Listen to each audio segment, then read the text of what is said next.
Hello, my name is Rigoberto Jimenez, and I am the project lead intern for the Registered Clubs and Organizations pillar here at the Office of Student Involvement.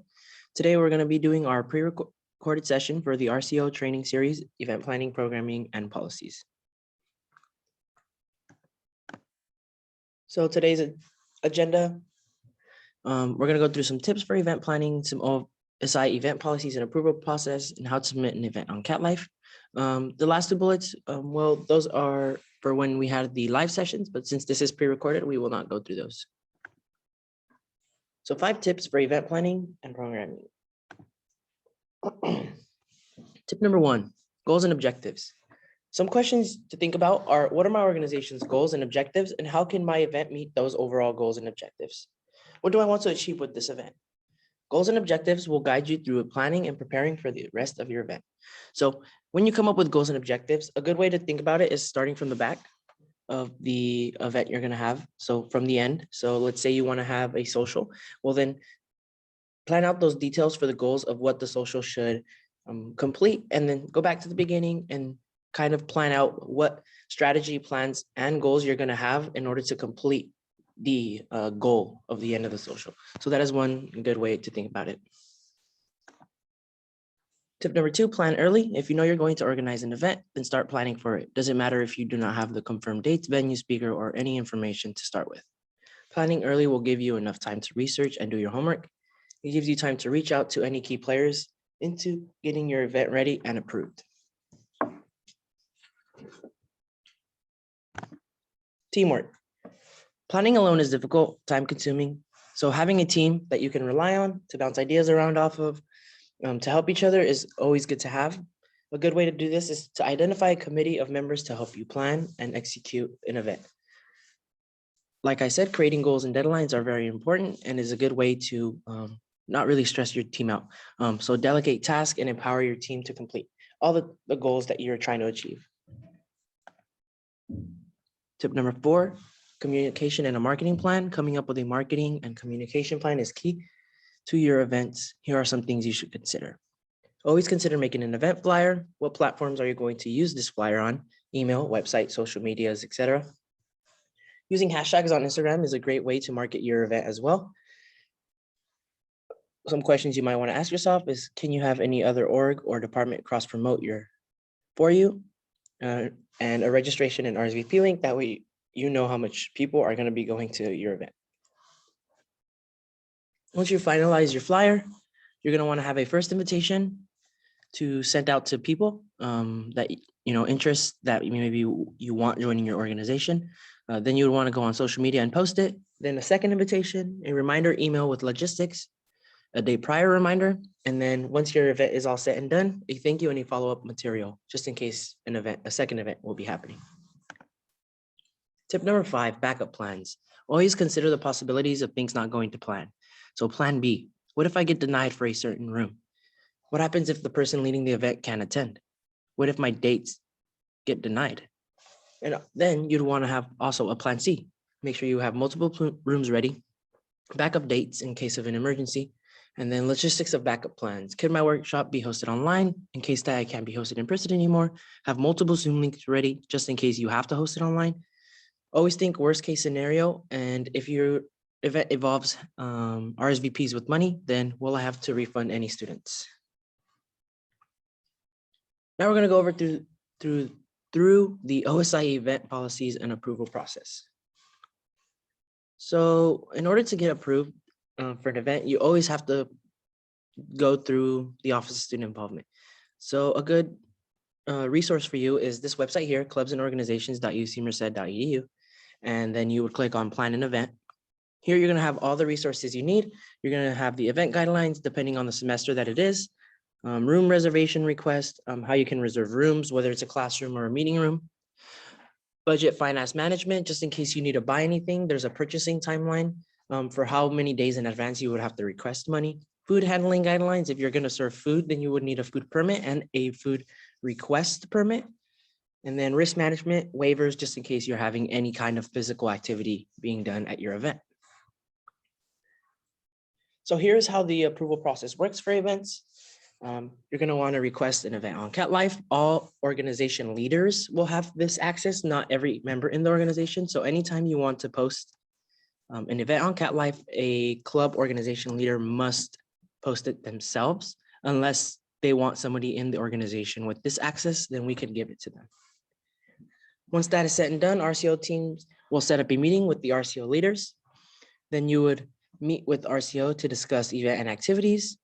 And then after meeting with the RCO team, we'll email with a summary of the meeting outcome, and then your event would be reviewed and then approved if everything checks out.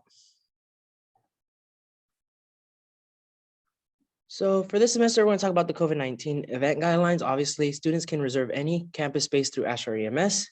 Indoor events are only allowed to 50 people. Outdoor events of over 100 guests must be approved by a senior leader of student affairs. OSI has approval to have events with 150 people outdoors. However, for clubs and organizations, you would just have to request to be able to do this. Face coverings are required for all participants for all indoor meetings, events, regardless of vaccination status. Serving food indoors should be avoided unless it's grab and go and not consumed at the event. UC Merced student, staff, and faculty who are fully vaccinated are not required to wear face coverings while attending outdoor events. However, all visitors must wear face coverings outdoors, whether they are fully vaccinated or not. Guests may not enter university facilities if they have tested positive for COVID-19 or feel unwell.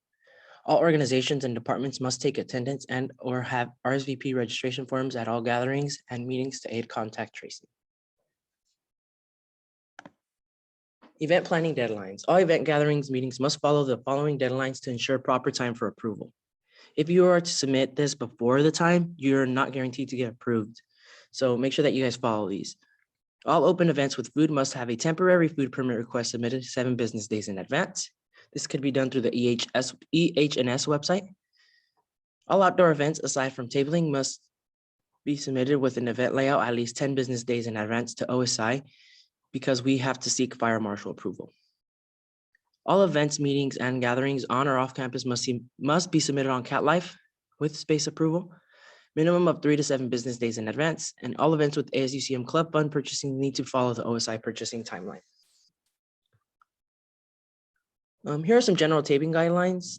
So just when you're out tabling on Scholars Lane, Sentinel Rock, anything like that, you're going to want to follow these guidelines here. So handing out flyers, you want to follow that you would have to stand behind tables to hand out any flyers and making sure that everyone is sanitized. Uses of music or amplified sound should not be used when tabling unless you're approved by the Office of Student Involvement. You might get some special exemptions for ASUCM election and events requesting a daily event or programming request may be approved by OSI. The locations, make sure that you follow the locations of Scholars Lane, Sentinel Rock, and the Pavilion Lawn. And if you wanted a table at any other event, then you would have to seek approval through the Office of Student Involvement and through the fire marshal. And then there's some other tabling guidelines like free speech and large RCOs hosting tabling on Scholars Lane or Academic Walk are restricted to these spaces only. And just so you guys know, canopies are not permitted on Academic Walk. So here's a purchasing timeline sheet that you could also find in the original page that I had showed you guys, clubs and organizations.ucmerced.edu. But depending on what kind of access of money you needed, I would suggest pausing this video if you wanted to see how you can request money for your organization, depending on what it is.